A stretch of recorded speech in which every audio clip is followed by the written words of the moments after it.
పార్వతీదేవి అడిగింది మహాభారతం అనుశాసనిక పర్వంలో, శుభ్రమైన కైలాసం ఉండగా, ఇంత ఐశ్వర్యం ఉండగా, చింతామణి గృహం ఉండగా శ్మశానంలో ఎందుకుంటున్నారని అడిగింది. అడిగితే ఆయన చెప్పాడు, పార్వతి బతికున్న నాళ్లు అన్ని చోట్లకి వెడతారు,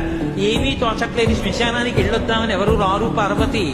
నేనంతవాణ్ణంటాడు, పొడుగ్గా ఉన్నానంటాడు, తెల్లగా ఉన్నానంటాడు, పండితుణ్ణంటాడు, పద్యాలు నాకు నోటికొచ్చంటాడు, ఉపన్యాసం చెప్పగలనంటాడు,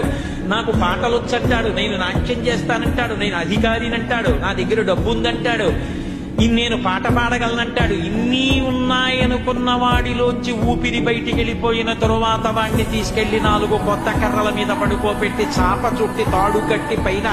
నూలుబట్ట కప్పి తీసుకొచ్చి అన్నీ తీసేసి కర్రల మీద పడుకోబెట్టి కాల్చేస్తుంటే జీవుడు లేచి నిలబడి పుర్రె పగిలిపోయిన తరువాత కన్న కొడుకు కూడా స్నానం చేసి వెళ్ళిపోతుంటే చీకటి పడిపోయాక, అయ్య బాబోయ్ చుట్టూ ఉగ్రభూతాలు, నా వాళ్ళన్న వాళ్ళు లేరు, వీళ్ళని నమ్ముకున్నాను, ఒక్కడు లేడని ఏడుస్తుంటే నేనున్నాను రా అని చెప్పడానికి నేను కూడా లేకపోతే చచ్చిన వాడు 1000 మాటలు చచ్చిపోతాడని అక్కడ ఉన్నారు పార్వతి, నా కర్మకాలక్కడైనా